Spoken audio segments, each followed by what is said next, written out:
All right. Well, it says that we're live. I'm just waiting for YouTube to refresh here. Let's see. All right. Yeah, we are live. Perfect.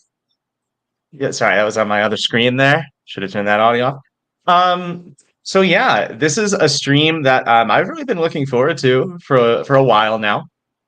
Um, One that I think is pretty important because it's not getting way too much attention from people who are responding. But in effect, this video is a kind of response to Ken Wilson's understanding of the works of Saint Augustine, particularly his analysis of his development change of ideas in, say, baptismal regeneration and original sin. So yeah, Luke and I here are going to be responding to that. Before we begin, Luke, do you want to say anything about yourself, your experience with this kind of stuff? Just a little. Um, yeah, so my name is Luke Gowdy. I'm a Baptist, and I think you would probably call I would best fit the label of a Baptist Arminian. But Sure. I've loved theology. My main interest in the history of the church comes because I like epistemology. So I like to see how the early church fathers thought about the metaphysics of conversion. How does someone become from being an unbeliever to a believer? What's their perspective on that? So I've really just, it's, I guess at one time I was an extreme Calvinist, not an extreme Calvinist. I was extremely opinionated about Calvinism, Sure. but I wasn't a 5-point Calvinist. I was sort of a moderate Calvinist. Hmm. And one of the things that kind of affected me was I wanted to learn more about what the early church fathers thought, not because I thought they knew something, but I thought they might, not because I thought they were correct, but I thought they might know something I don't know. Sure. So I started reading it, and one of one of the pastors at my church was also a professor at Marquette University, and his PhD was in the patristics, and so he just thought I was a weird kid, and because I was a kid at the time, Yeah. and so I was just starting to read things, and so I'd ask for this stuff, and he just, I don't know, when a teenager comes up to you and asks for advice about the patristics, you kind of think he's weird, but there's worse things you can get in trouble to at that age. So Yeah. that was my interest, and then as time went on, I really started to enjoy reading things. I mean, there was a point where I was reading First Clement at least once a week, Wow. and then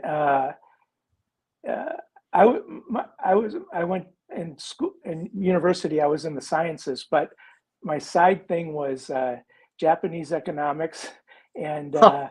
a little bit of it was just a hobby. I wasn't Yeah. studying it, and then theology and the patristics came along with that, and I just enjoyed it. It was something where I could unwind at the end of the day, and people like to come home and do something, and I would just go and I would read something. So uh, I eventually was not a Calvinist, and part of it was just reading the early church fathers kind of sent me in a different direction. That was just part of it, not a lot of it, but I kept going back to that, um, and then I was taking seminary classes too, and the seminary classes I just felt like I needed more. I wasn't getting enough information, and I really eventually just felt like I kind of had a handle on some things. And then I became really interested in epistemology at that point because I had left Calvinism, and I was like, I need to have better answers than I have. I always got disappointed at youth pastors because they would make up an answer on the fly, as youth pastors are prone to do, which is part of their job. But I was just like, man, you could have done better, or I wanted a better answer. So as time went on, I got interested in that. Eventually, I am the co-founder of the Society of Evangelical Arminians, and I am somewhat involved in that. I'm not a leader or anything, but uh,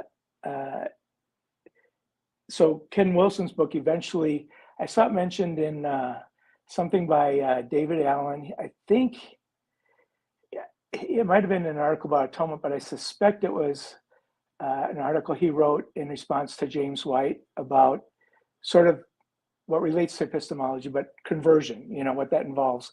So that got me interested. And then the book came up somewhere else, and I thought I'd order it. So I ordered it, and then it became popular all over the internet by then. And so I was reading it at the same time as a lot of other people. And so I got interested in it. And then I got partway through it, and I was like, there's problems with this book.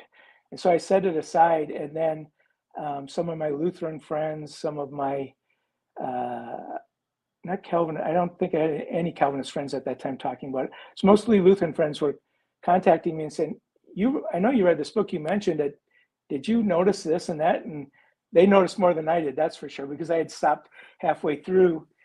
And I started reading more and more of it. I'm like, he can't, this book can't be quite as wrong as I'm reading. I mean, I just couldn't believe the things, the depth of the misunderstandings in the book. And so then I started dedicating some serious time to it. I can't say I know the book cover to cover. I have read it, but there's a lot of details that Thuan and Tran is pointed out to me as well, and he's really on top of stuff. So I enjoy his input. Of course, we're from different denominations and we see things differently. But when you're talking about history is just history. You don't need to be afraid of it. And so I always say confirmation bias is a cruel mistress, because if you want people to be saying the things you want them to say when you're reading history, and you try to make them say that, then you have to live with that mistress. And that is a very cruel mistress if you're trying to make people bend them to your mold. And so as a Baptist, I don't, it's the early church fathers, they don't agree with my Baptist position largely, and that's how it is, that's a fact. So when I'm reading the early church fathers, I don't try to make them into Baptists. I'm using the word Baptist, but credo Baptist. And that's kind of what we credo Baptists tend to do. So that's kind of what I see in Wilson's book. And that's a long answer to a short question. Well, it's a really good answer. I actually did not know that you were one of the founders of, did you say it was the Society of Evangelical Arminians? Yeah. Brian Abishano's the other one, and he's a scholar. I'm a no-name guy, but Yeah, well, I didn't know that actually. I just, Okay. I had you on here because you and we're in a group chat with Thuan, and if Thuan's listening, forgive me if I say your name wrong, man. But yeah, I was in a group chat with you, and you both know your stuff, and hopefully Thuan can join either on video or in the chat. And yeah, I've gained a lot from it. So how about we move over to the content, looking at what we're examining, Ken Wilson stuff. All right. Let's see. I'm gonna try to share my screen here. So I have a what is it? A Google Doc that is going to be quite zoomed in for our analysis here. You don't have to be able to read it. I'm going to read it out loud. I think people could probably see this. I hope so. So one thing before we start, actually, I really like that you mentioned that you're Baptist, because and the history stuff. I was going to say the exact same thing. This video is not going to be a critique of provisionism. This is not a critique of their beliefs. You could be a provisionist and actually agree with everything we're going to say. This is a critique of a pretty niche topic, which is the historical theology, specifically Augustine. How do his ideas develop? Because I just find his Ken Wilson's analysis honestly baffling, to be honest with you. And I just want to give some light to it, both from your perspective as an Arminian Baptist and my perspective as a Lutheran. And because we can both agree, like, hey, some of this is questionable. And as you said, there's some fathers that would definitely disagree with you, and there's some fathers who would definitely disagree with me, but we don't want to shove our opinions into them and like mold them to us. No, the fathers are the fathers. And sometimes we just have to disagree with them and say, hey, you were wrong on this text. that happens. So let's begin then. So the core thesis of this book, and feel free to chime in at any point, Luke, and any commenters if you guys have any stuff on this as well, because this is a pretty open stream here, is that so Augustine changed his views as a Christian around the year 412. He kind of reverts to a mix of the strands of Gnosticism, Stoicism, Neoplatonism, and Monarchism that influenced him as he grew up, and up until 412, of course. And this led to changes in his theology, particularly Augustinian original sin, which is, according to Wilson, different than previous doctrines of original sin. And then also a very strong doctrine of baptismal regeneration. And then he also says that Augustine holds to various points of tulip as well, the Calvinist tulip, as a result of this changed theology. And I should say that I recall from his, at least I have the popular book, the book does say that Augustine has to do with tulips specifically. So I'm not trying to simply reduce or categorize Augustine into future categories that he wasn't aware of. I mean, this is Wilson's stuff. He's the one that says this. So I was confused, but I suppose it's fair enough that you could say, well, he holds to something akin to total depravity and so on. Any thoughts there, Luke? Yeah. So with Wilson, it's really hard to know where to start. He doesn't call himself a provisionist, although the provisionists love this book. Maybe Arminians might like something in the book, but I hope my fellow Arminians like accurate history, because that's my interest.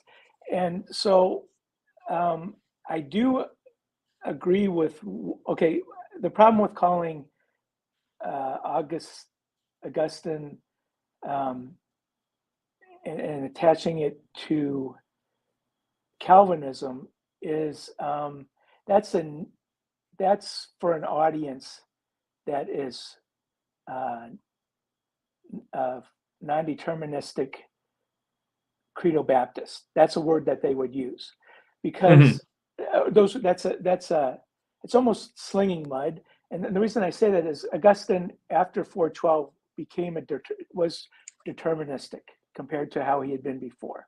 That's a fair thing to say. I'd agree. But he never believed in limited atonement. He agreed with, Martin Luther didn't agree, thank goodness, with the limited atonement, in my opinion. Sorry to my Calvinist brothers and sisters for saying that.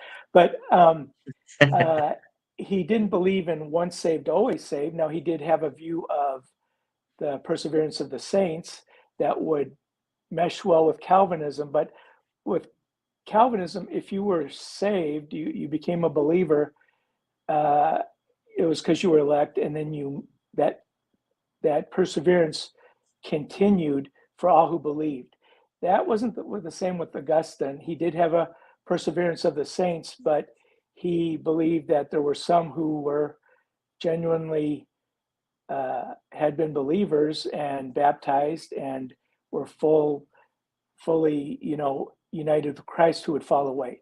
So that's a little bit different. And calling that Calvinism, well, maybe you have 3 points of Calvinism there. You do have total depravity, which is a big one, and so you've got your start of Calvinism, but calling that Calvinism, that's something that a bunch of that's something that appeals to Baptists to say, that are not themselves determinists, and it's not accurate. It's kind of weak sauce. So right. Yeah, it's a weird category to be imposing upon him, because Calvinism develops way later. The title of his book it's the popular book. It includes the word like a hyphen, Augustinian Calvinism, from what I recall. It's very just odd to me, because there are heirs to the Augustinian tradition that, like the Thomists, followers of Thomas Aquinas, the Lutherans, that would largely say, yeah, we are Augustinian. And there are debates as to who best represents Augustine in these various ideas. But to say he's just identical to Augustine is very weird. Post 412, you can't call him a Calvinistic. Right. You can't call him a Calvinist. He is a determinist, but still, salvation is by baptism, by a believer's baptism, Hmm. and limited. There's no limited atonement for sure with Augustine. Right. So, in addition to the other things I mentioned, and then prior to that, I guess we could get into that. I think Wilson's understanding of Augustine and the rest of church history prior Oh, we'll get to into that. Augustine Yeah. is really, really wrong. I think it's novice level. Yeah. I'm trying to be careful using my words because, Same. you know, someone's going to say that about me, but the proof is in the pudding, right? So. Yep. Well, and what matters also is that it's you and I are both laymen, right? We're both laymen. You said this is a hobby of yours. It's a hobby of mine. I'm a data analyst. This is not my job. Ken Wilson got a PhD. Like, this was his dissertation, which is important. And speaking of which, this is not like a full critique of Wilson's theology, obviously, but one of the things that makes this difficult and a pattern that I've seen with Wilson is it becomes hard to critique him sometimes because, like he says, his popular level book, which was for like, $8, $7, he says that it's inadequate for critical evaluation in scholarly study. And I have this is my Kindle Okay. location for reference. And so he basically says in the book, don't criticize this because it's not, it's not good enough for evaluation, which you could say, like, it's kind of fair insofar as you could say, well, the best evidence that I have is going to be elsewhere. Please examine that. The only difficulty with that is that his full work is, at least last time I checked, which is like a month ago or so, is like $132. So it's kind of hard to really critique him or to have any layman critique him by his own standards. Yeah, it was $188 last week. So. Oh my gosh. So Wow. So it must be getting some attention, Okay. But Well, how about we get into the content? That Kindle. Oh, sorry. Go on. That Kindle version helped me understand some of the things, how he was phrasing things, because I got a chance to see him rephrase it, and so I found it helpful to see where he was going with some things. So the Kindle version is more concise, and yeah, I see why he says don't use that. But his real argument is there, and it's that's what I'm saying. So. And the good thing is we are going to be critiquing stuff that is in the dissertation. We are not simply looking at. I've got the dissertation. So. Right. We're not simply going to be critiquing his popular book, but just the point of that is it's hard to do that. And it's hard to do that for the average person. And that's part of the benefit of having you here. Part of the reason I have you. And then Julian is in the chat. He's here now, which is great. Part of the reason you guys are here is to be discussing this because you guys have the access to it. And you guys are more, have greater expertise on this than I do. So how about we get into the content? Is that all right with you? Yeah, let's do that. So here's a quick one. So Wilson's thesis is that Augustine, or one of his theses, said Augustine changes his views on original sin, ascribing damnation to it in 412 for the first time in Christian history. So what he says is not that there's no concept of original sin prior to Augustine, like there's nothing like original sin. Right. But what he's trying to say is that prior to 412, whatever original sin was, either someone didn't hold to that kind of theology, or they were holding to a view where it's just like, oh, this entails physical death. It's not something spiritual. Right. That's and very so problematic. Yes. And so my first comment, I have these quotes written down, and if people really want, I can give this document. I can link it after the video, put it in the description. But Augustine says, I'm not going to read the whole quote. I'll read what's underlined. But I have done it that it may be seen how, from the beginning down to the present age, which has been given birth to this novel opinion, the doctrine of original sin has been guarded with the utmost constancy as part of the church's faith. So at the very least, Augustine is, I suppose you could say, unaware that his views radically changed between 412 to 412. And he truly believes that this is the doctrine of the church. So this does not automatically disprove Wilson, but it at least shows that Wilson seems to have an understanding of Augustine that Augustine would not himself have, if that makes sense. Yeah. Sorry if my sentence is unclear there. No, you're doing well. I like it. Yeah. But yeah, and so we're going to get more into it.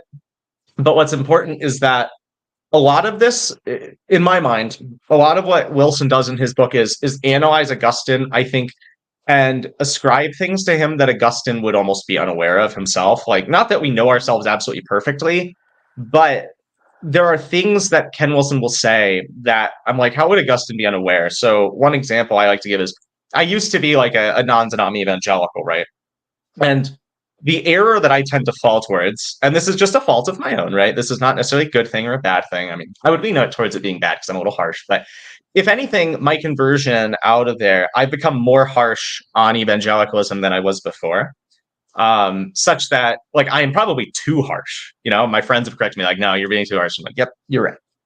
I but Wilson seems to think that Augustine is entirely unaware of the influences that he has, like the Stoicism, the Neoplatonism, the Gnosticism, Monarchism. But Augustine is simultaneously responding to those ideas, at least Monarchism, really harshly. And so it's weird to me to say that Augustine's just unaware of them, if that makes sense. Yeah, I mean, Augustine tried to build bridges. I mean, if you look at him with That's the fair, yeah. Donatists, Mm-hmm. they weren't that different than the Catholic Church, and I mean that in the old sense of the word Sure. at Augustine's time. But the Right. Donatists wanted priests to be almost perfectly perfect, so that they're when they administered the sacraments, that their people they baptized or administered the Eucharist to. Mm-hmm. If you're not denominational, we call that communion. But Right. so that it was effective, because he thought that the Donatists thought that uh, priests that were not qualified to do that if they had a background that wasn't almost entirely perfect, and so they split from the Augustine's church, and they had their own, and but they were basically otherwise the same. And Augustine tries to build bridges, tries to Yeah. find ways to, and with the Manichaeans, he's trying to find ways to get them to come over to his side. But with the Manichaeans, he's much more harsh than he is with the Donatists. Yeah. He really is. The amount of time he spends in hyper negative comments with the Manichaeans is pretty astronomically more higher. So, Oh yeah. Yeah, so that's a good point. Moving on, if that's okay. This is where we're gonna get into more dense stuff, I suppose. That was almost an introduction. yeah, Is point two or thesis two. Augustine, he effectively says that Augustine was kind of the first to affirm baptismal regeneration, and that he's one of the first people that really gives a reason as to why infant baptism was occurring. So Wilson, and we're going to get into this later, but Wilson won't say something like infant baptism never occurred before Augustine, but he kind of says things like, well, they didn't know why they did it. They just did it. And Augustine right, explains it. Augustine right, gives it. Which is, I think that's false. Whether you agree with, whether you agree with infant yeah, baptism or not, it was happening, and there were people that had reasons. And I don't think Augustine was saying this stuff um, before. Like, I don't think Augustine was just making this up, so to speak. And I don't think right. this was the first thing. And Thuyan has a few comments here that are really good. We're going to get to those soon, those exact topics. But what I wanted to say is that Augustine, he definitely affirms baptismal regeneration, I would say, before 412, or at least the view that baptism remits sins. Specifically, this Yeah, quote here, it's from his book Against the Donatists, or On Baptism Against the Donatists, which was written in mm-hmm. 400 or 401, that Yeah, I'm just going to read the quote quickly. And what is regeneration in baptism except being renovated from the corruption of the old man? And how can he be renovated whose past sins are not remitted? But if he be not regenerate, neither does he put on Christ, from which it seems to follow that he ought to be baptized again. So this is not a quote that's saying infant baptism was going on, but although there is that in chapter 24 of book 4. But at the very least, Augustine in 400 is saying that there is baptismal regeneration. At the very least, this quote would say for adults, right? right. And I think, I mean, for the audience, you're probably aware of this, but there's a narrative that Ken Wilson brings to this topic. And this is why I talk about a Baptist perspective on the patristics. You can't come with a Baptist perspective on the patristics, because what happens is, with confirmation bias being a cruel mistress, it makes you say things that are contrary to what an unbiased person would understand Right. from the text. So with Wilson, and let me know if I'm talking too long, but No, you're good. this is basically his narrative. Augustine in 388 in Magnitude, writing to Evidius, says he doesn't know why infants are baptized. That's what he says. If you read Magnitude, he says to Evidius, if you will humble yourself and think about this, you will come up with an answer to this difficult question. Why are infants baptized? Now, that's a phrase Augustine uses all the time about topics that there isn't a verse that exactly says what he wants to say, but he wants the reader to come alongside him and engage in the topic and come to a solution that he already has. So if I said to you, Jared, there's this topic and you can come to the solution if you will humble yourself. And I won't disclose my answers to you, but I would like you to do this, because if you do, you'll come to the right answer. I'm implying I have the answer. Now, with the scholars, they may differ on this. Fine. Let's say Magnitude. Let's say we'll give Ken Wilson his argument. In Magnitude, he's writing to Evidius and he says, I have no idea why we're baptizing. Can you help me out later, Evidius? Because it's right at the end of the book and he never goes back to it. He's alluding to a future discussion he'd like to have. Okay, well, what if you found a piece of paper that a paper I'd written, and I said, I do not know that Luke does not, I'm writing as Luke, and I say, I don't know if the earth is round or flat. And that's the only reference you have to this me saying that. And every single time I bring it up for the next 30, 40 years, I say the earth is round and I argue for the earth being round. You can no longer say Luke is saying he doesn't know why the earth is, if the earth is round or flat. But what Ken Wilson does is he says, see, Augustine did not know, and so he never knew. And his second point of reference is the book you just referenced, De Baptismo, on baptism, and where Wilson does not understand the context. This is extremely important. He does not understand the context of the whole book. And Augustine is writing to the Donatists who are saying,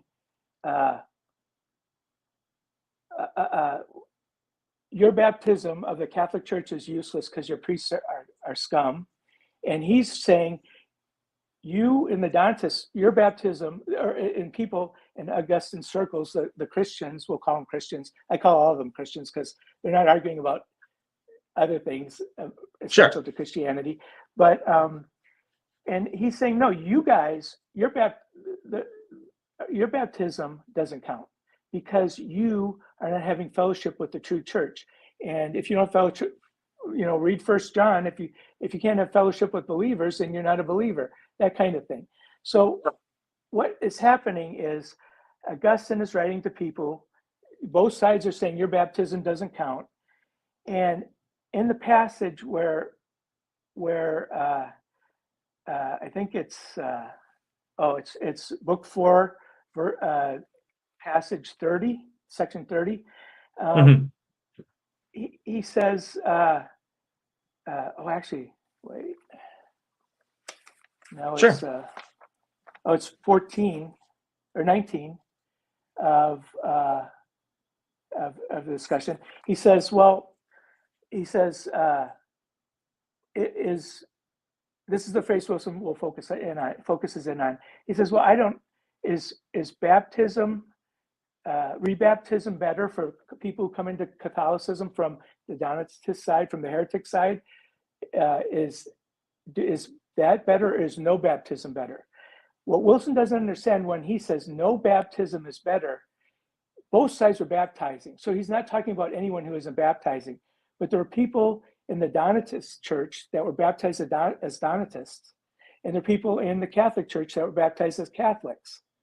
So Augustine and his side are saying, your side wasn't baptized.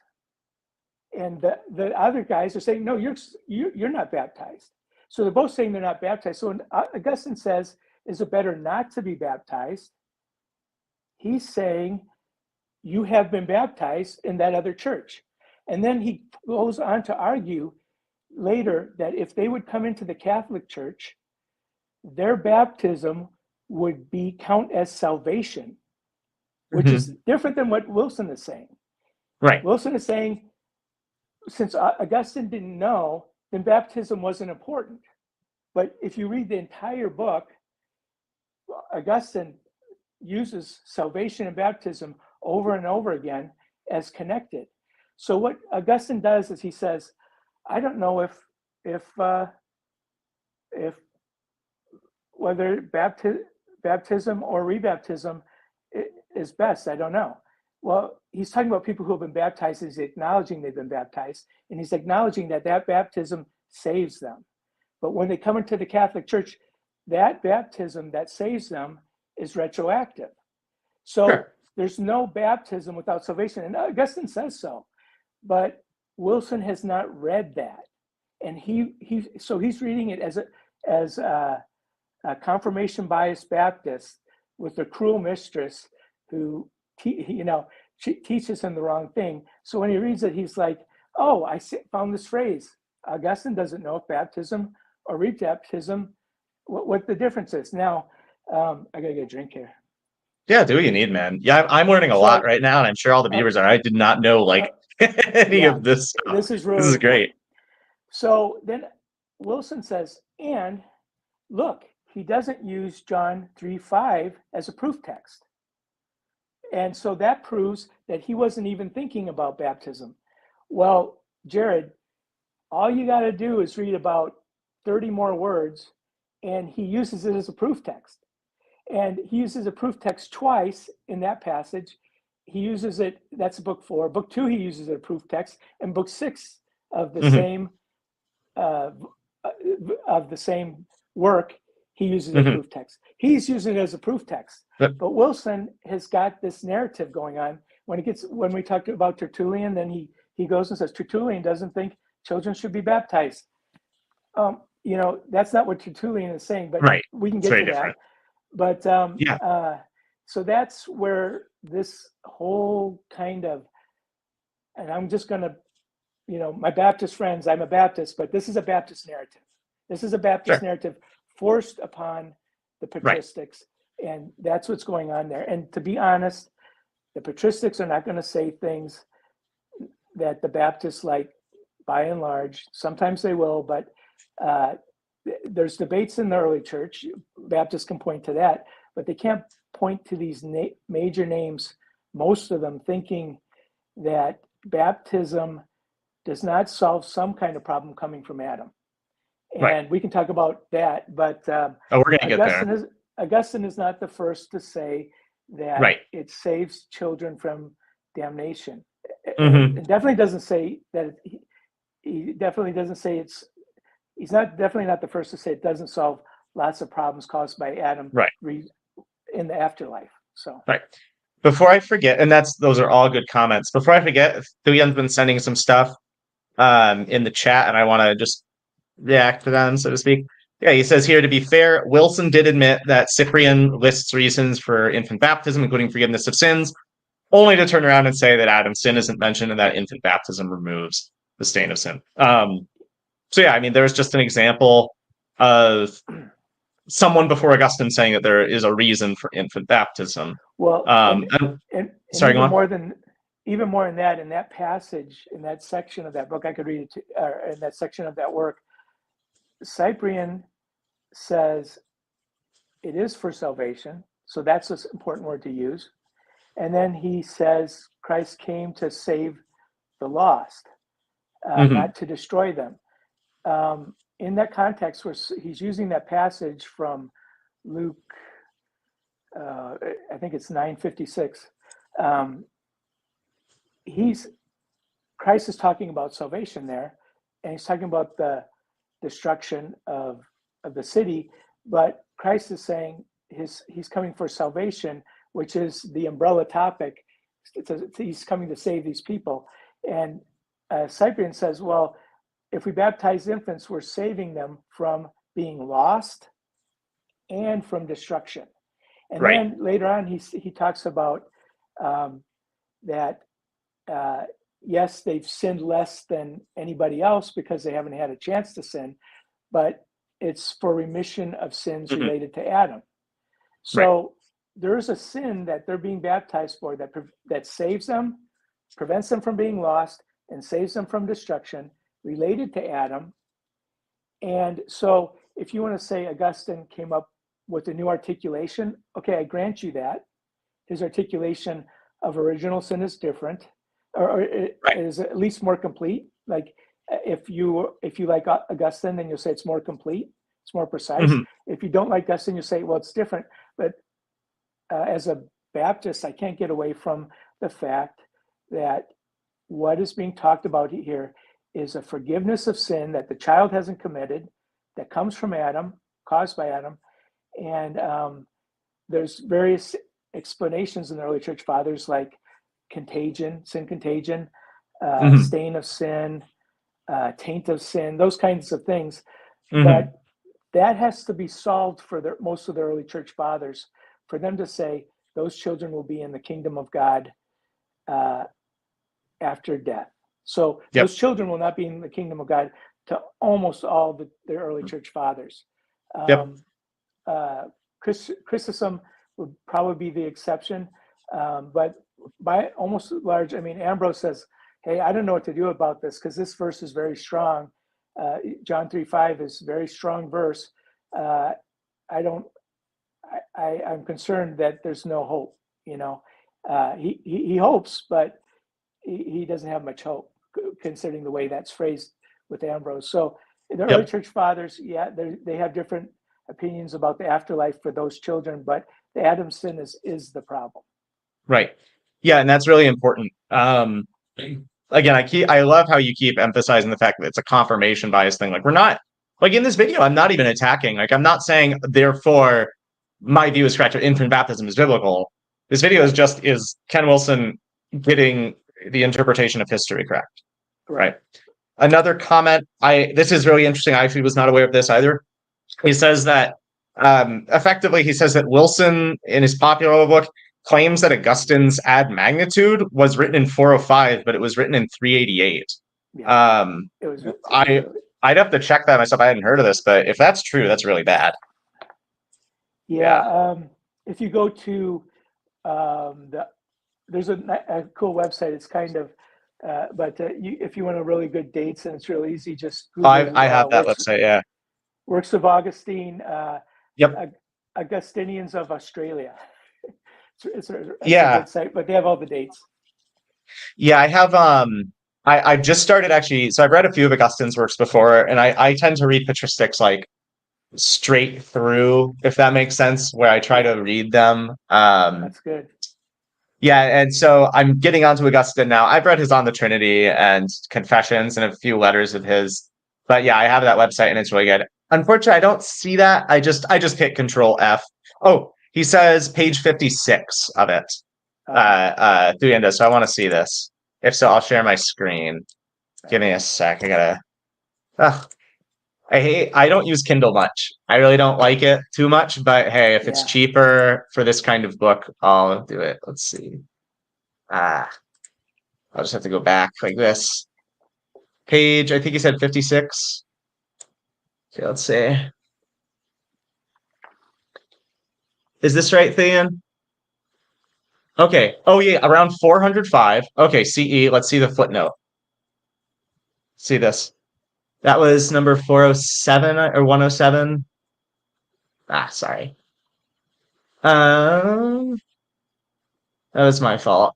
I forgot what footnote that was. Whoops. Ad and quant. Is it this one? Is it this one? Yeah, it's 107. Yeah. Quant 80 is magnitude on the soul. Okay, that's what Theon says here. So yeah, if that's the Okay. case, and I believe him, then yeah, that's really bad. So that's just another example, and we're going to get into this more for sure, of the things Yeah. Ken Wilson does. Like he just has claims that are bizarre or like Yeah. baffling insofar as they're just it's not, and this is something I want to get across here. It's not simply like, okay, here's a matter in history that's highly debatable and it's tricky and I could see both sides, both might have one. It's like these are claims that are just baffling. Mm. Truly baffling to me. So yeah. Another thing, I'll probably get into this a little later too, is that he says that earlier fathers, or sorry, you and I have talked about this a bit already, and we'll get more into it. But yeah, earlier fathers taught baptismal regeneration. Some of them did, and they interpreted John 3:5 as referring to this, water baptism, as Ken Wilson would use. Mm. Yeah, you said like Ambrose and some others, they had trouble with John 3:5 because it Right. regardless of what position you hold, it's a difficult passage. I mean, it is something, and I'd rather not get into that too far since it's not this Right. stream. But like others have struggled with it. Yeah. Well, the early church fathers were there's times where they reference where it's ambiguous. You don't know what they're Right. talking about, but any unambiguous reference by the early church fathers, to my knowledge, in all of history prior to Augustine, John 3:5 refers to regenerative baptism. Right. Now, I'm a Baptist, and I'm saying that, okay? So Yep. I'm being honest, and I don't want to serve the cruel mistress. So that's Right. the Right. And again, there are things that like that I see in some fathers I disagree with. So we're not even here to bash Augustine or bash like Baptists and Credo Baptists. That's not the point. right. But yeah, and then Thuyan, let's see what he has here. He says in one page in his dissertation that that's the ad magnitude 388 didn't know why infant baptism was done, then turned around and said infant baptism was not even referred to, but orbital. Yeah, that's weird. He's saying that like sometimes Wilson is really inconsistent, changes his claims in his own works. It's really weird that he'll do that. Yeah, and Thuan is good at cataloging that, but some of us need to get together and catalog all the errors just for the I would sake love that. of getting it all down. And it'd be great to have that list, even if it has inaccuracies in it, because then everyone can look at it and point out the inaccuracies. But Right. And then Dave comments, Dave Bestel, I believe, actually. He's a good dude. I love him. He comments that Clement of Rome was an example that I think it's in First Clement that Clement does have some clear stuff about John 3:5 being baptismal, or he doesn't make the distinction of spirit baptism and water baptism that Wilson would want. Yeah. So next, if that's okay with you, sorry, I put thesis. I'm going to change this for the sake of later. On page 180 of his dissertation, Ken Wilson claims that Augustine transformed Old Testament circumcision into New Testament water baptism in 421, which is to say, like he interprets baptism through the lens, or water baptism through the lens of circumcision, and vice versa, starting in 421. But we have several statements from Augustine from before 421 that say such. I'm not going to read this whole thing because it's massive. I can link it, but there's this. I tried, or before the stream, I'm like, I should go through these quotes and like underline what I think is most relevant. But I looked at like the entire thing here. No, I know it's hard to communicate that, but yeah, he was already linking it. He was not the first to link it. There's not a lot of original in post 412 Augustine that hadn't been said by someone else to some degree. And yeah, I think he articulated some things differently. His determinism was the new kid in the block, but at that point. But these issues about baptism, Ken Wilson, if he says something wasn't said prior, almost inevitably he is extremely wrong. And I don't know if he doesn't own, like if he literally read, hard copy books, dead tree books, and he didn't own a computer because you have software that'll search this for you, and Right. you don't need to work too hard to Yep. do it. I mean, when I was young, someone who knew as much as him might be considered a top-notch scholar, but if you had written those things, but not today, because the computer, you should not Right. be making these type of mistakes. Right. I understand. I would not say he should be considered a scholar even back then. I would say that his dissertation would be is voluminous compared to what first or second year undergraduate would write, but I wouldn't say it's any better than a first or second year graduate would write. I would expect a first or second year graduate to be making these type of mistakes, undergraduate to be making these types of mistakes. Yeah, I agree. Because I'm only 23. I'm out of undergrad, and I don't have a degree in theology. And we'll have to talk about this just privately, but I have a degree in economics. If you find, you're interested in that kind of stuff. Yeah. But yeah, even I'm reading this and like, what? So like, where is he getting these claims? But yeah, and then Thuyan just saying, he commented, that baptism 432. Yeah, this is what the quote's from, and this was written in 400, which is really important. That's like 21 years before Ken Wilson claims. Yeah. There's another quote that I have here. But regardless, I'll link it in the chat. But yeah, there's clear that this is like about baptism and circumcision being linked, and that's from 392. That's letter 23. Mm-hmm. That's 29 years before Ken Wilson claims. Yeah. And then Thuyan says, and we'll get into this soon. Oh, like right here. Justin Martyr, his dialogue with Trypho, saw circumcision on the 8th day as a type or spiritual circumcision. That's just another earlier father, which is really important. So moving on to this next part, we talked about this briefly, but we talked about why did infant baptism occur? Ken Wilson claims, and I'm going to read the whole thing. And this is from his dissertation. So as mentioned, we do some stuff from his dissertation. He writes that, quote, only in North Africa and nearby Rome do we have the earliest proofs for paedobaptism. And only with Augustine does a newborn salvation from inherited eternal damnation come through proxy faith, this being challenged by a contemporary local bishop. Prior to 412 CE, I have to wonder why he used CE personally, but even Augustine had viewed baptism as unnecessary for salvation, and paedobaptism had no explanation.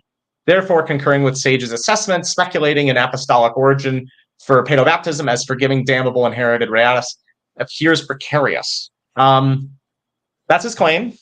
And again, we have shown that Augustine believed this stuff, and we've discussed Augustine having a reason as to why baptism or paedobaptism occurred prior to 412. But here's some stuff from other fathers. Do you have any comments before I get there? Well, he was already discussing proxy salvation like 20 years earlier. So Augustine himself was, why is this is the confusing thing about Ken Wilson is he brings all together all these things Augustine already believed earlier, and he says this is a sudden change after 412. Now I agree, if you had a long sentence and you had a whole bunch of items and one of those items was the new thing, then you could make that argument, but he's not making just that argument that all these things, he's referring it to the novel proxy salvation, and Augustine had already been discussing proxy salvation 20 years earlier. So it's bizarre, and it shows almost like the John where he says, Augustine didn't use the John 3:5 as a proof text for baptismal salvation, and then it's in the very passage that he cites as it not being in. It's baffling. Mm-hmm.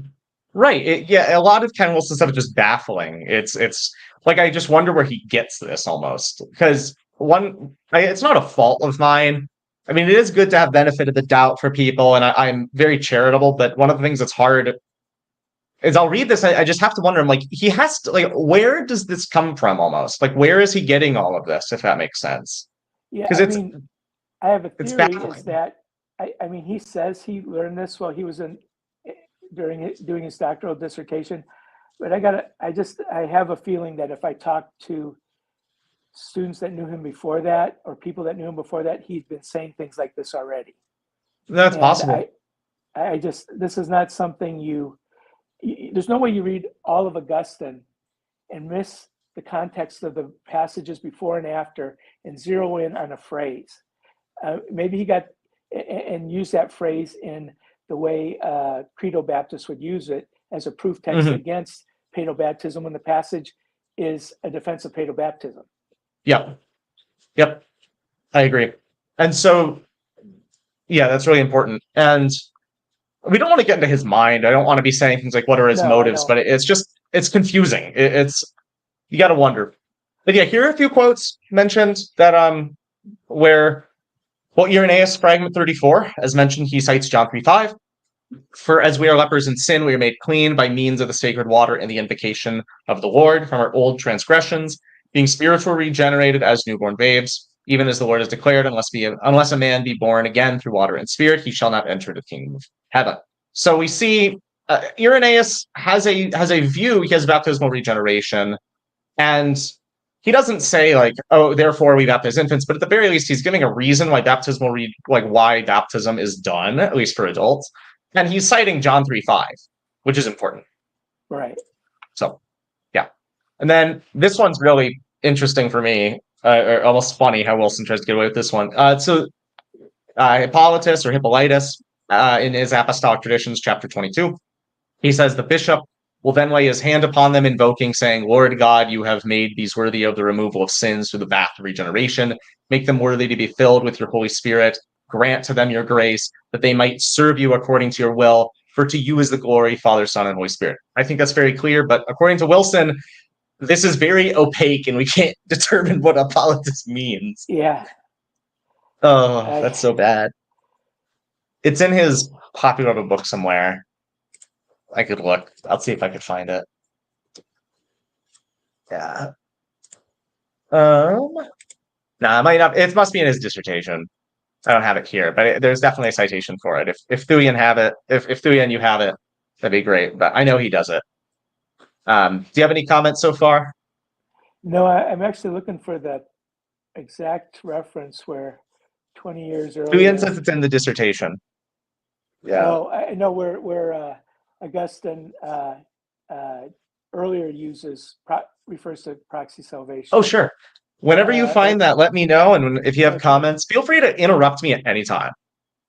Yeah, I've got it written here somewhere. Sure. And then Origen says in a commentary on Romans 5, the church received from the apostles the tradition of giving baptism even to infants, for the apostles to whom were committed the secrets of divine mysteries knew that there is in everyone the innate stains of sin, which must be washed, not die washed, must be washed away through water and the Spirit. So, yeah, that's pretty important. So it's fairly obvious. Okay. Yeah, Thuyan commented that regarding this, the opacity of Hippolytus's claim, that's on page 75 of his dissertation. Thanks for that, Thuyan. Okay. And Thuyan, forgive me if I'm saying your name wrong. Again, I feel bad. But yeah, and then there's another from Cyprian. He also says according to Thuyan here, Wilson claims that Origen's commentary was a fake translation. Like, what do you have like a link to that thing? I'd love to see that. If not, it's okay. But wow, that'd be amazing. Regardless, and then yeah, we have Cyprian here, Epistle 71. I'm not going to read the whole thing, but I mean, yeah, he talks about they ought to be baptized, and be fully sanctified. And he cites John 3:5 here. Unless man be born of water and of spirit, he not enter the kingdom of God. That's John 3:5. And then here's Ambrose on Abraham, again, citing John 3:5. And then he says, no one is accepted, not the infant, not the one prevented by necessity. They may have undisclosed exemption from the punishments, but I do not know whether they have the honor of the kingdom. And that's what we were talking about before.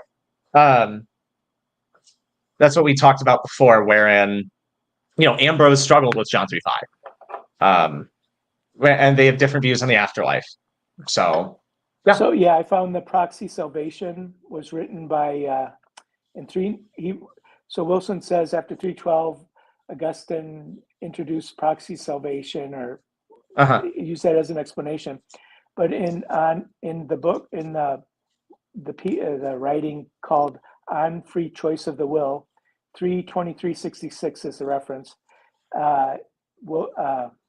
Augustine refers to the parents' faith, providing the faith for the child in the absence of the child being able to have faith of their own. So that's like, that's early. That's very really early. Yeah, I'm reading it right now, actually. Yeah.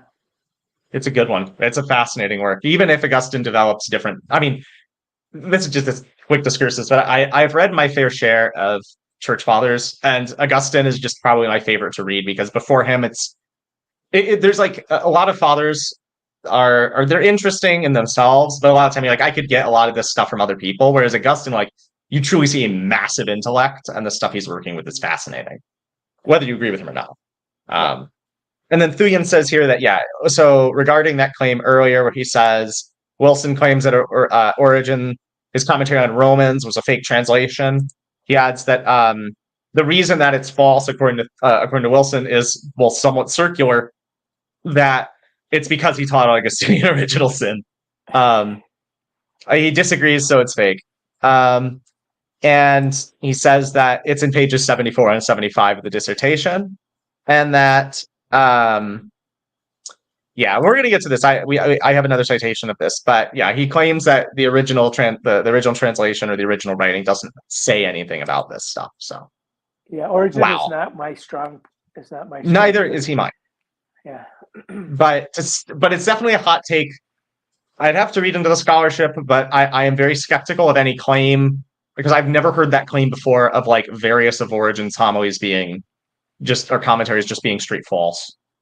Or just straight being like fake. I have not heard that with respect to the Romans commentary ever, and I've seen a fair share amount from the Romans commentary. Right. So, now let's move to original sin, if that's okay. Do you have any? I wouldn't be surprised in this document. I go back to baptism, but is there anything you have to say before we move on? I think that's good. Unless someone else has a question, we can just move on. Yeah, we can go back if someone has a question. Sure. Does anybody who's watching, do you guys have questions? We have a fair share of comments coming in, but I haven't seen any questions yet. And we're going to get to Origins against Celsus 750. I have that. Trust me, that's a very good citation. Well, I'm not seeing any questions. I'm seeing, again, comments from other people that are just frankly just citing more stuff for us, which is great.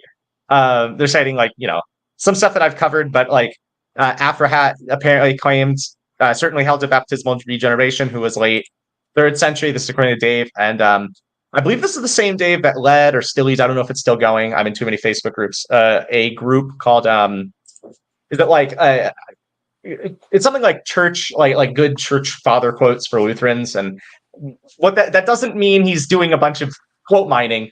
What that means is he's just having these wonderful quotes of saying things, whether we agree or not, just things about this is a good thing that a church father says about the glory of Christ or something. So I have seen the stuff he knows. He knows his patristics. Oh, here's a question. What were the early church fathers' view of the infants who died unbaptized? Ooh, that's a good question.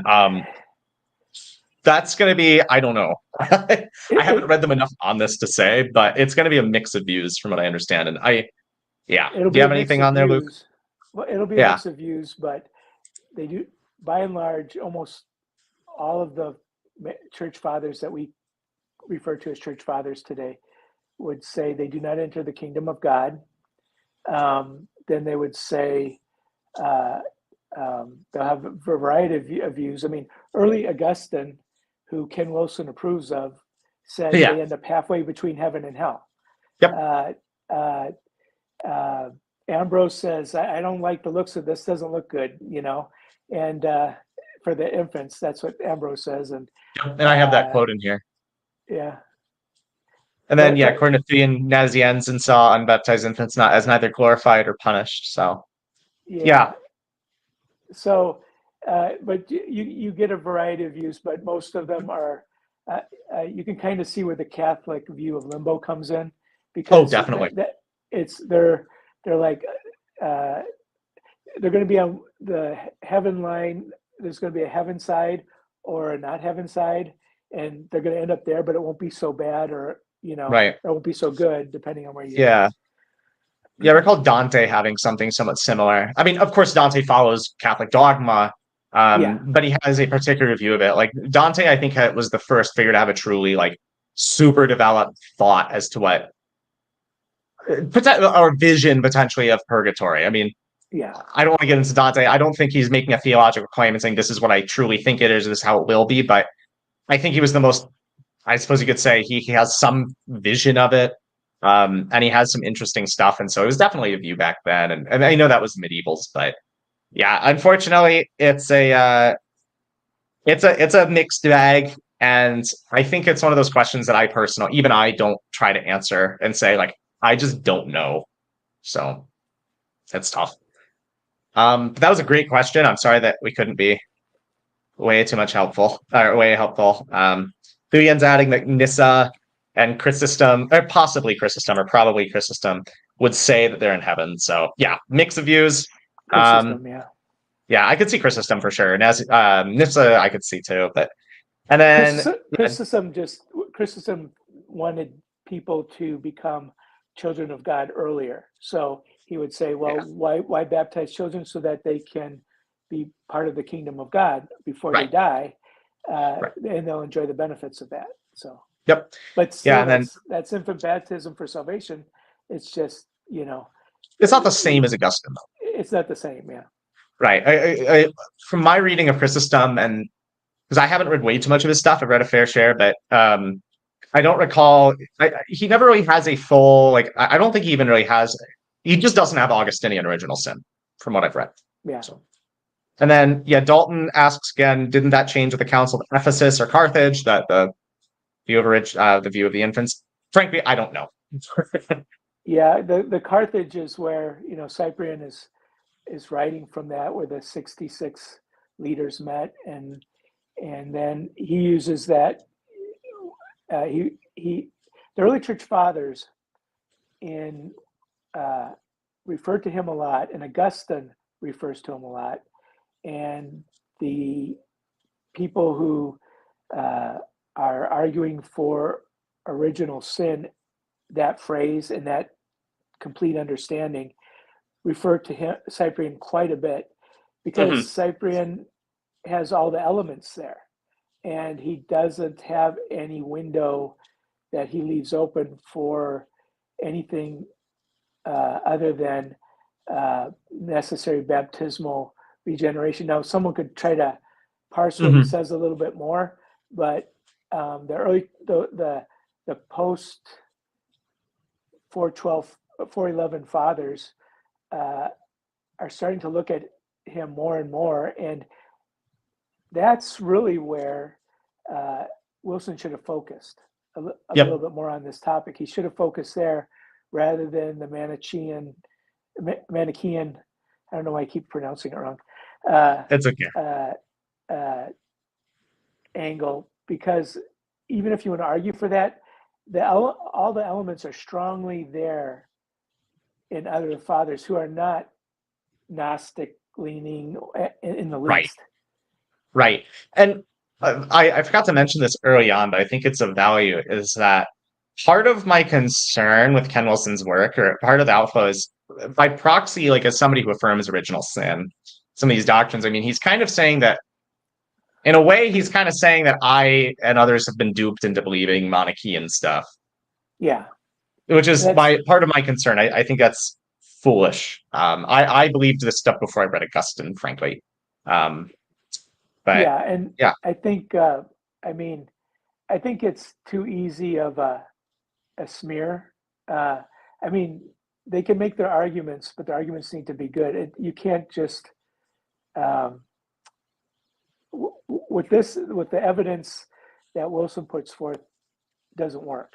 It's not strong. Mm-hmm. I get it why, if you're going to use a smear, or a boogeyman label, you would go that direction, and you might truly believe it, and you might believe you have the evidence, but the evidence Wilson puts forth sure isn't it. Yeah. It's not. Yeah. Well, I'm going to move on. I'm going to answer one question that's unrelated really quickly here, just because it's really simple. One guy, I believe it's Sparky, he has questions for Lutherans, slightly off topic since Irenaeus was brought up. Are Lutherans in agreement with the Eucharist and with what Irenaeus says and against heresies, book 5? I personally would say so. If that's the citation of the spirit of the heavenly and the earthly elements both being present, then yeah, I mean, Martin Chemnitz cites that against, I believe, the Reformed and against or not against the Reform, sorry, against Rome with respect to transubstantiation, from what I recall. But I know Chemnitz cites it and uses it approvingly. But I just wanted to answer that because that was a really quick question that I could answer. And I bet I could find that for you somewhere, Sparky. Anyway, I'm going to move on if that's okay. So, yeah. Original sin. This is where it gets especially interesting. Original sin's fascinating to me. So, as mentioned, Wilson says that Augustine doesn't really hold to a, quote, Augustinian original sin prior to 412, but Augustine does, I would say. On Faith in the Creed, chapter 10, which was 393, I mean, he says pretty much that. And this custom has been turned into a nature according to mortal generation by the first sin of man. And he talks about like what this is, and he basically identifies it with a kind of serving the flesh, the law of sin. So, yeah, I think with the early church fathers, how we might line them up and they might point in all sorts of directions, but this Adam sin is the problem for them. By and large, it's the problem, and they see children as outside of God's family because of it, who need to be brought into God's family by being born again. Then John 3:5 plays into that, how they use it. Yep. Augustine did not create that. He wasn't the Nope. first by a long shot. He wasn't. That was their go-to reference. And so, okay, if we don't define it as original sin, we still have to face the fact that the early church fathers see the problem with the infants not going into the kingdom of God and going wherever they go as being that Adam sin problem.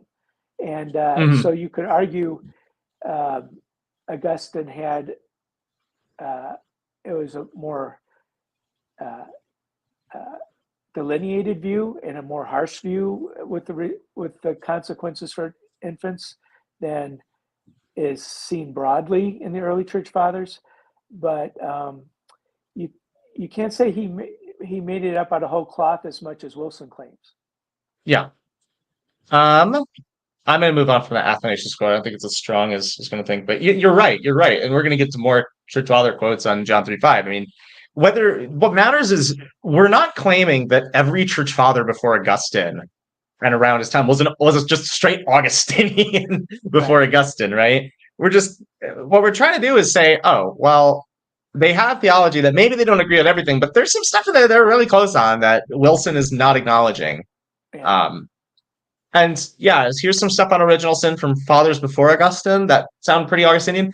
An infant being born lately has not sinned except in that, being born after the flesh according to Adam, he has contracted the contagion of the ancient death at his earliest birth. He approaches the more easily on this very account the baptism of the forgiveness of sins, for to him are remitted not his own sins, but the sins of another.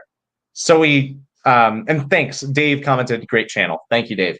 But yeah, I mean, I think this is a fairly obvious quote. This is his 58th letter. He's saying, I mean, he's not necessarily using the exact same mechanics as Augustine per se, but he's saying, like, at the very least, there are the sins of another that are in them, right? And in infants, and that's why they have to be baptized. And the baptism remits those sins, that's thoroughly what Wilson does not want to hear. Right. And then Sorry, go on. Was that Tertullian? I couldn't see it. That was Cyprian. Sorry. Okay, Tertullian uses the contagion as well. Yeah. But I don't know. I don't know if I have a quote from him, but Tertullian, and you mentioned this. I don't think I have it commented here, but we could talk about it briefly. Is Tertullian? I was baffled when I've used that word a lot in this stream. yeah. Wilson, he says that Tertullian, he denies infant baptism, and I think at one point he straight up says Tertullian has an age, like because of age of accountability, but that's not it at all. He says it's because No. the sins that are forgiven are only the sins from before, and so you want to be baptized way later in life because there are some sins that cannot be forgiven after baptism. And I disagree with Tertullian on that, but that's what he says. Right. So Tertullian later in his life got into a more extreme sect. And so those who had fallen away couldn't come back. And if you had been baptism was part of the problem for him, because if you've been baptized and you committed a mortal sin, then there's no coming back from that. So what he was concerned with, and the name of his, in English at least, and the name of the book he wrote is called On Baptism, and he tells why to baptize. And he's arguing against the Novatians who are saying, you don't need to baptize, baptism isn't. And so the whole book is defense of baptism, where he's talking about how you have to be baptized to be saved. Wilson interprets this one or two sentences, I think one sentence from Tertullian in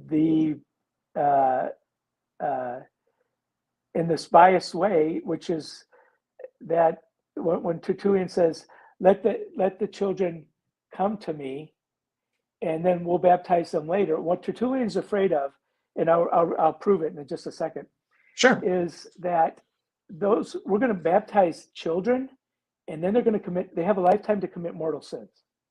Right. And if they commit these mortal sins, what are we going to do? We baptize them, and the poor kids didn't have a choice in it.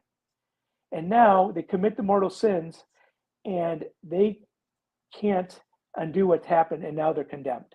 Mm-hmm. So what Tertullian says is he's trying to hold off baptism, and he's trying to hold it off with everybody, basically, except for those who are older and more disciplined. And I'll explain in a second what I'm talking about. Yeah. So he says, Jesus said, let the little children come to me. So that Tertullian's argument is Jesus wanted the children to come to him first, rather than when they didn't have a choice in the baptism. And so this is the order Jesus wanted it to happen in. Now, Tertullian in his book explains why baptism saves. So he's not saying baptism doesn't save these children. In addition, Tertullian says if a child's near death, baptize it, so it's saved. And then, but anyhow, I want to, from that section. Oh, sure. Please read. Here's the first sentence out of the book. He says, "Happy is our sacrament of water, in that by washing away of sins, our early blindness, we are set free and admitted into eternal life." That's the very opening sentence of what's going. Now, anyone who's listening to this, write down the number 12 and go to that chapter in the book and read that, because he explains why baptism is necessary. He explains why all the apostles thought it was necessary. So when he gets to chapter 18, he's dealing with this child issue. And he doesn't want these kids to get ripped off. He doesn't want them to get gypped, because I'll tell you, I wouldn't have made it if Tertullian is right. I would have committed a mortal sin by now. Okay, I'd be, I'd have to, throw in the and one towel. thing to note. Oh, sorry. I was just saying, one thing to note is that also with Tertullian, it's not just that he holds to that there are some mortal sins or sins that are particularly damaging, just as the rest of us would. It's like he has some pretty harsh, you could almost call him a legalist with half the stuff he says. He has some ideas. He was extreme. And that's later in his life. It wasn't quite so much at the beginning. But so here's from chapter 18. He says, "Give to everyone who begs you." So he wants them to want it. Yeah. So that would go with Wilson's view, because he thinks Tertullian wants people to believe and be saved, and baptism is optional. But that's not what he's talking about, as I explained. But here's the thing: is so later down he goes on, he talks about. So he says, according to the circumstances and disposition of the person, and even the age of the individual, all these things have to be taken into account with Tertullian. Why is he concerned about the disposition? Well, if you're young and you're prone to sin, he's concerned that you will get baptized. And so he says, this is all done by reason of mortality. And then he says, why does the innocent period of life hasten to remission of sins? Now Wilson looks at that and says, why does the early period of life hasten to remissions of sins? Because they don't need it. And that's not what Tertullian is arguing. They do need remissions of sins. When he says, why do they hasten to remission of sins? He's saying the sacrament provides remissions of sins. Why are you hastening to it? He's not saying the sacrament doesn't provide a remission of sins. He's affirming it provides remissions of sin. Then he says, let them know how to ask for salvation. That could go with Wilson. But then he says, this is important. For no less reason must the unwedded also be deferred. Well, why the unwedded? Are they also free of sin like the infants? No, they're not. But he is concerned about their disposition. And then he goes, so for no less cause must the unwedded be deferred, in whom the ground of temptation is prepared. Just like for the child and for the unwedded, the ground of temptation is prepared. Now he's concerned about, he's dealing with pagans, and they're coming into Christianity, and these men and women are used to a different lifestyle, and he's dealing with this because this is a big problem. So he wants their disposition to change before they get baptized and get saved, because it can't be undone. And then he goes, okay, so in whom the ground of temptation is prepared, alike, and such as never were wedded by means of their maturity. So people who aren't wedded by means of their maturity, so people who are too young to get married, he applies it to them. Then so if you're a young person and you're not old enough to get married and you believe, he doesn't want you baptized, because once you seal the deal, it's sealed. And guess what? Everyone who is widowed, he doesn't give an age range, because back then, if you were a widowed person, your survival depended upon the men in your life. And so you were prone to compromising your standards to get through life. So you were prone to trying to get, well, like modern America, right? The women try to coax men into marriage by sleeping with them first. Doesn't work, ladies.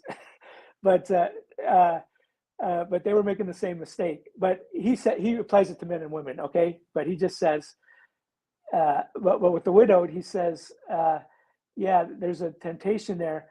I don't care if you're 98 years old, if you're not about to die, don't take this risk, because this is your get out of jail free card.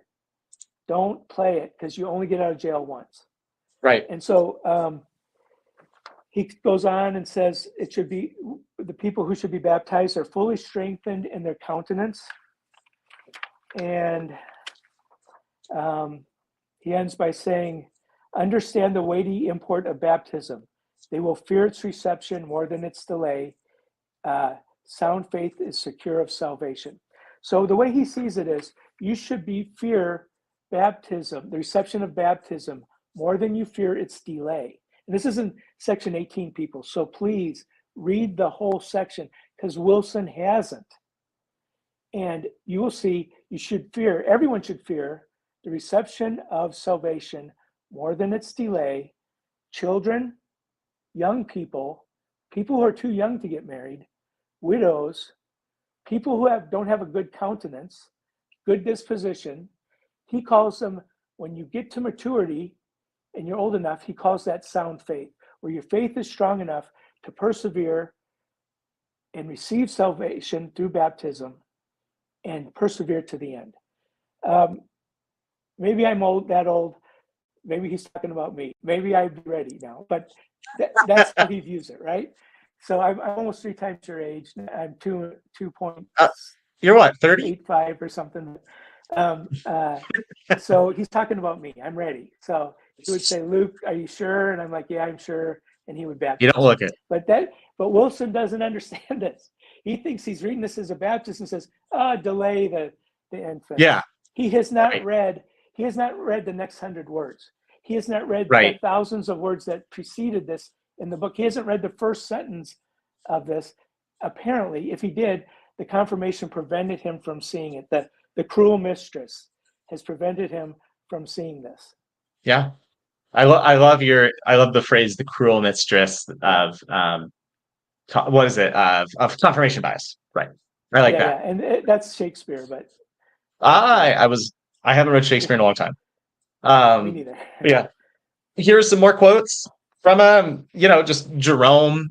And Jerome's an important figure because he was around the same time as Augustine. And another thing we could get into is how it's very common today, especially Wilson and Leighton Flowers. I don't want to get too far into this because this gets into provisionism, but talks about they kind of do a theory that Pelagianism was not really a thing. Augustine strawmans them, and they don't actually believe what Augustine says. But I mean, we have stuff from Jerome who's saying the same things as Augustine is on the matter. And Jerome and Augustine were like they were not like they were not like just in lockstep on everything, right? Like Yeah, it's not like these are their own figures, and they both say very similar things about the Pelagians. right. I think red flag is so with provisionists, they're going to say that he was influenced by Augustine. Augustine was kind of he was trying to make Augustine happy by what he said. Now, if you read that by Jerome, if you don't like what Jerome says there and you think he's been contaminated by uh, Augustine, then just read Basil, who wrote Yeah, much earlier. Read his treatise on the Spirit. Uh, Basically, the same thing that Jerome is saying there, and Jerome certainly read Basil, so it's not. But yeah, the provisionists are just right now. They turned down the volume, because anything about Jerome is not going to be. And I wouldn't bring that up, but you brought up Leighton, so. I But just want to but say it. Jerome, yeah, he agrees. Yeah, and Dalton here commented. I had it up for a bit. He says, "Yeah, Jerome and Augustine got into some nasty fights. Oh, they did." And then Yeah, they did. Augustine called him to repent for something. So like, this is not. They're not I buddies. wouldn't. Yeah, and the thing is, Jerome as a figure is not somebody who he does not strike me as a man who's trying to please people. He's If he not was trying to please likable. people, just from my understanding of Jerome, he did a really bad job. He wasn't a likable guy. Right. Right. But yeah, Thuyan has brought this quote up before. I wanted to read this. This is a really powerful one from Origen. So in his Against Celsus, which is a fascinating work, he says Celsus has not explained how error accompanies the becoming or product of generation, nor has he expressed himself with sufficient clearness to enable us to compare his ideas with ours and to pass judgment on them. But the prophets who have given some wise suggestions on the subjects of things produced by generation tell us that a sacrifice for sin was offered even for newborn infants, as not being free from sin. They say, I was shapen in iniquity, and in sin did my mother conceive me. Also, they are estranged from the womb, which is followed by the singular expression, they go astray as soon as they are born, speaking lies. So, yeah, that's Origen on the matter. It's pretty strong. We mentioned Jerome here. Jerome says similar things, um, all men are held accountable either on account of their ancient forefather Adam, so they are held accountable, or on their own account. He that is an infant is released in baptism from the chain which bound his father. He who is old enough to have discernment is set free from the chain of his own or another sin by the blood of Christ. So I don't want to fully get into everything he's saying there because that's a lot. But at the very least, he is saying, hey, look, this is infants are released in baptism from the chain which bound his father, which seems to be Mhm. the sin before him. So yeah, you can hear the echoes. I mean, so if you're someone who believes in original sin, you're going to see the articulation, the early articulations in those of original sin in those early writings. If you're going to argue against original sin, you're still stuck with the Adam problem, because the sin of another is the problem with the early church fathers. They'll refer to it as the sin of another. They'll refer to it as the sin of Adam. Cyprian, who, it refers to them being remission of sins. You can't give remission of sins to someone who doesn't, and Cyprian says they're not their own sins, so they haven't sinned yet, but they're giving remission of sin because of someone else's sin, and that's Adam. Right. So Right. how are you going, if I just gave that vague description and I gave it to a room full of people, they might come up with a lot of answers how that works. Mhm. But you can't get away from the fact that the unborn child, and sometimes it says in conception, so the fathers refer to in conception, or the born child is not affected in a way that they didn't intend, they had no control over, and it needs to be remedied.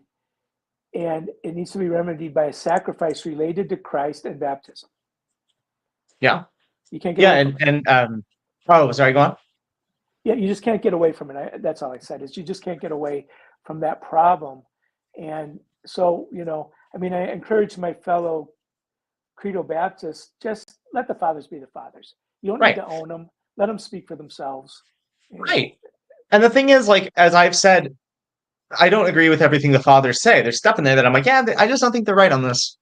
You got to let the fathers be the fathers. And that's really important, and realize that they're not infallible. And and you could say things like, the best argument you could make on this in my mind is, well, if a bunch of fathers are believing all of this stuff, at the very least, you should be careful to absolutely discount it.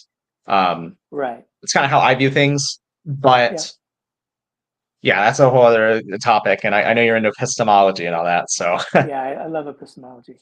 It's fascinating stuff. But yeah, and then more from Thuyan here. So Wilson claims that Augustine was the first to apply Psalm 51:5 for infants and infant baptism, but here in Contra Celsum, which is Origen, before Augustine, he does the same. So Wilson's wrong there. I won't read all these quotes, but we have I'm going to link them. But stuff from Ambrose, stuff from Hilary of Poitiers. I think this one's a little less clear than the others, and then another one from Origen. No, I just, to kind of end out the stuff that's like planned here, written down, I want to go over some miscellaneous stuff, if that's okay. Do you have any final comments on the original sin stuff? No, but I might later. Sometimes I'll get on a rant about something, but we'll see. Oh, trust me, we're all that way. Yeah. So the final things I want to mention, just some miscellaneous stuff that's like about Wilson's work that's confusing. So Wilson says that Irenaeus criticized the Manichaean God, but Mani did not live during Irenaeus' life. Yeah. That's just bad.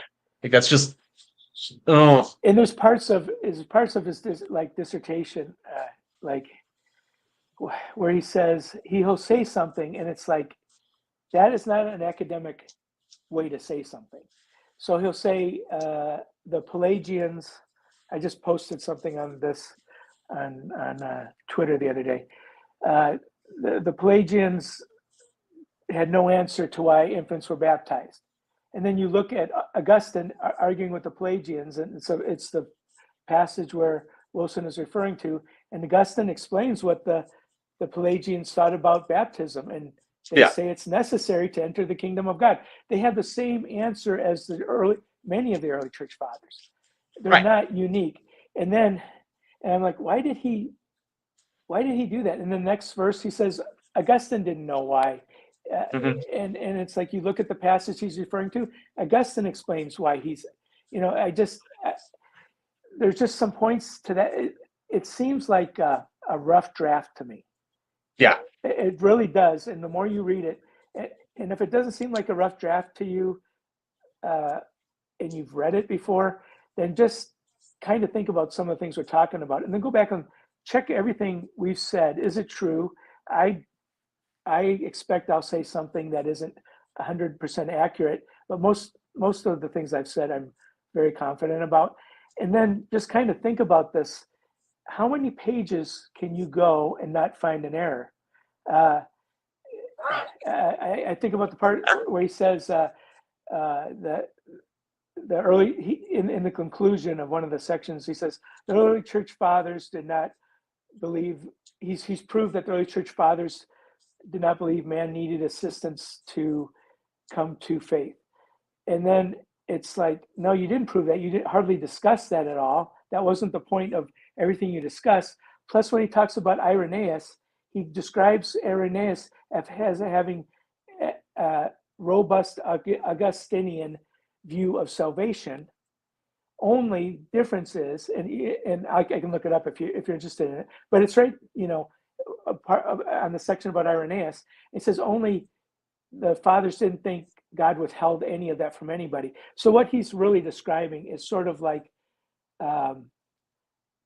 Chrysostom's view, which man needed assistance to come to faith. And when when Chrysostom does his exegesis, his homily on John 6, and then John 12, where he talks about the devil needs to be restrained. So God's way of assisting man, by which Chrysostom makes clear, no man will come to God otherwise, just like Ambrose says, just like plenty of the, I'm just going to start to rant here because this is my pet peeve. This is my epistemology. Go for it. Epistemology nerve has been struck. But he says this about Irenaeus, and it's like that sentence undermines what's coming in your conclusion, but you don't realize it, because that is assistance. Augustinian assistance, post 412 Augustinian assistance is deterministic. So he clearly means, and his description is sufficient in that sentence. He says it's that God doesn't withhold it from anybody, which implies you would deduce that some people resist and some people don't, and Sure. that's synergistic. So at times, Wilson appears to me to be arguing against both synergism and monergism the way provisionists do.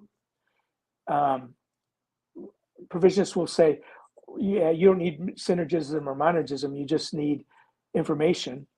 And and then, but at times Wilson will, he's not filtering everything he said, and he hasn't combed through to make sure all of his pages don't conflict with other things he said. This is why I say it seems like a rough draft to me. Yeah. There's a great comment from Dalton here. It says editors should have caught that, speaking about that Irenaeus Monarchian thing. That could be like a review on the back of the book, just like in quotes. Editors should have caught that. and I'm telling you from someone who reads a lot of books before they go to print. Your mind, when you start reading something, and this is mnemonics too. But your mind, when you start to read something and when you end it, is the freshest. Your alertness. When you read a book of just dry facts, you remember the beginning and the end the best. Yep. When you go into the beginning of the book, that far into the book, the readers who read his book, if he had readers, and they weren't his friends, these were scholars. If these were scholars, and they understood the patristics, and they weren't just philosophy scholars, and that their minds should be alert for that mistake. And I can tell you from someone who reads books, when I get to the middle, I'm not catching the mistakes, and I have to put the book away, and I have to come back to it on a different day and check the middles, because that beginning part is where I'm going to catch all the mistakes. And that's how I am with the end of books. I can read through middle. I can't do end too well. But the scholars that read that book, I'm just speaking from a experimental psychologist perspective, sure. should have been much more alert. So I just think his readers were not the type of readers that would catch that mistake. They were catching philosophical things. I don't know who he picked. I mean, maybe his best friends from home, back in Wyoming. I don't know, but yeah. On top of that, Ken Wilson, This one's funny. Sorry. He attacks Augustine for saying that God controls even the fluttering leaves of the trees. I said it's in his book somewhere. There's definitely a citation on this. I remember it. I know it's there. But it's Yeah, literally Psalm 104. I'm sorry, that's just funny to me. yeah. I think what he's referring to is one of Augustine's early works, where Augustine is talking, and Wilson sees in this Stoic uh, understanding, although you how he's going to work that. I don't think he made a good argument for the Stoic. He believes there's a Stoic residue of of Augustine's view of epistemology in Hmm. Augustine. And so in this early, I can't even remember the name of the book, but I went back and read it. Uh, Yeah. I read this reference. Augustine is walking with his friends along the street, and these two chickens come out. They must have been roosters, and although the word chicken is used in the translation I had, and they come out and they start fighting. And these two or more men are standing there and they're watching it. And he goes back and relates this to his mother too. And they're watching these chickens fight. And I'm going to say roosters because I don't think chickens do this. And they Sure. fight and they're bloody and whatever. And he's watching how the chickens' heads move and like this. And he says he sees in it, uh, what he's describing is what you and I would understand as intelligent design. And Right. he's fascinated by how chickens can do this because he can't move his neck this way. And so he says he sees a designer in these chickens. He looks at these. He's looking at creation, saying there's a designer.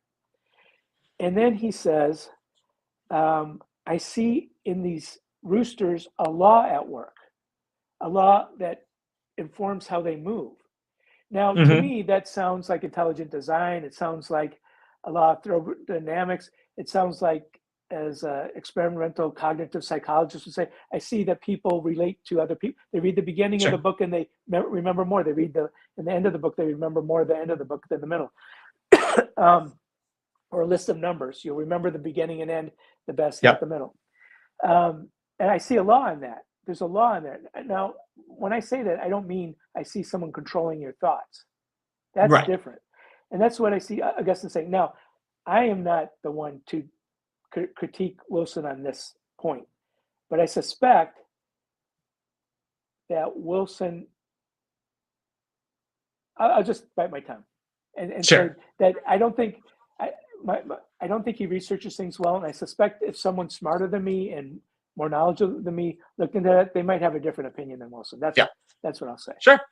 Yeah, and I remember you mentioned at one point that you're starting to contact Augustine scholars and well, like note it and telling them about this work and how it's gaining popularity. Because one commenter asked if like do any actual scholars speak well of his work? I haven't heard of any that have. I mean, his book has some comments on it, like that at least the popular work says seemingly some good stuff, like some quotes on it, but I don't know about those if they're really Augustine scholars or if they're just people I know that I know three find critical interesting. articles, and I cannot get my hands on them. I got to go down to the seminary and get my Sure. hands on them. But one is an International Systematic Theology Journal. Another one is in a Catholic journal, and another one is there's an Augustine scholar. She's at Marquette, and she wrote one. That's someone Yeah. who I'd like to talk to. I would like to contact her this summer. I don't have time Yeah. until April to do much, but Yep. So moving on to some of the other miscellaneous stuff I already mentioned, Origin and Original Sin. This is like one thing he does. He just again, I don't want to attribute motive to him, but he seems to just misrepresent views. It's just straight misrepresent. Like at one point, he claims that Yaroslav Pelikan, the famous church historian, calls Augustine's doctrine of, I believe, original sin to be quite novel, and he cites Yaroslav on this or Pelikan on this. And when you actually go to the citation, it says quite the opposite of what Wilson claims. yeah. His whole, Pelikan basically says, yeah, you got this from Origen or Ambrose, you got this from Cyprian, and we see it, earlier. So it's like, where is Wilson getting this? Like, how is he reading it and coming to the opposite conclusion? It's, wow, I don't know what to say. I think we already touched on Tertullian here.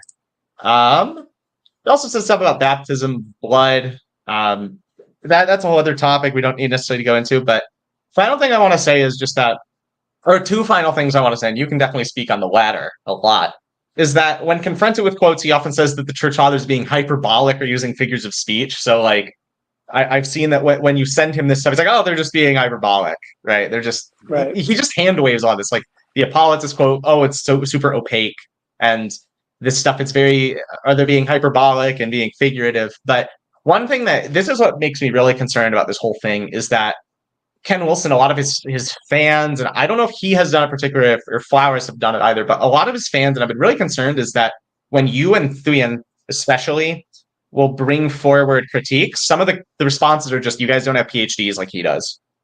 And they just Right. discount you because you don't have the credentials. Right. But the haunting thing about facts is they're still there. Yep. So every morning I wake up and I don't care who criticizes me. I just care if I got the facts right. Right. So I don't know. When I was an undergraduate, I was studying something called the generation effect. And Sure. I thought that all of the earlier experiments on the thing, I didn't know why they were ignoring certain things. And I remember my professor saying, well, you don't know.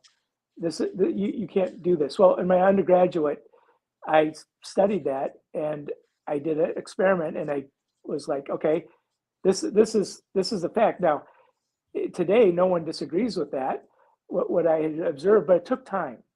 And Right. so when a book comes out, I mean, even Einstein's theory of relativity, it took a long time, it took a while Yeah. for it. Now, he was in a field where people just ruminate and look and search things much more than theology. So a book becomes pretty dusty in theology pretty fast, and people don't go to it. But time will tell. And I just wake up every day and it's like, okay, are my facts right? I can change them. I'm Yeah. glad I didn't write a book because Yeah. writing a book is hard. Yep. Writing a book this big, it's hard. I don't Yeah. care if it's what quality it ends up being. It's time consuming, and so that's how it is. But facts are facts, and the sooner you Yeah. can change your opinion to match the facts, the better. So Yeah. Um, yeah, and I just wanted to thank you for coming on the channel. This was really, really good, and there's a lot to say about this yeah, there's a stuff, lot to say. so much to say about it. But yeah, there's just I think we've covered a lot of ground, and this is just the beginning, though. I mean, he claims a lot of other stuff. Yeah, he Um, does.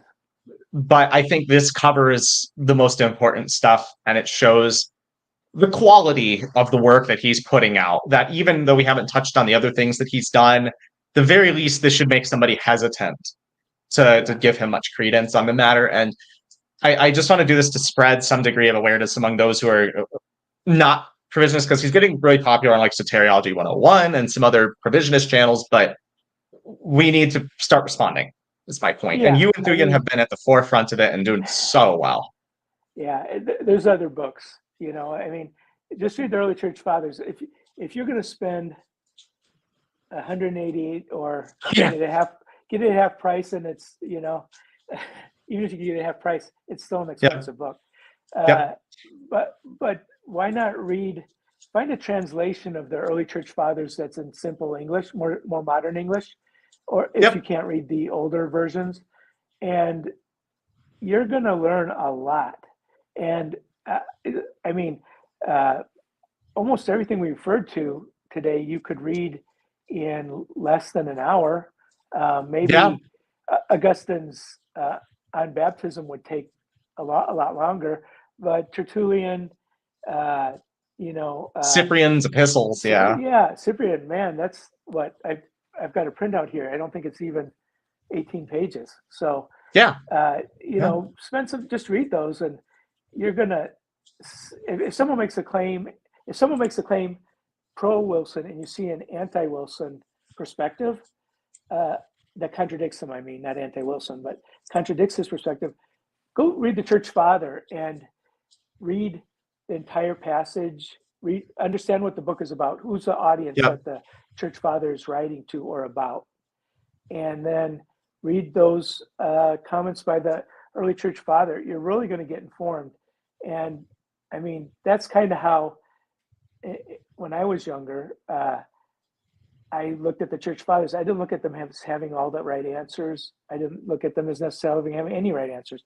I just wanted to know what they thought.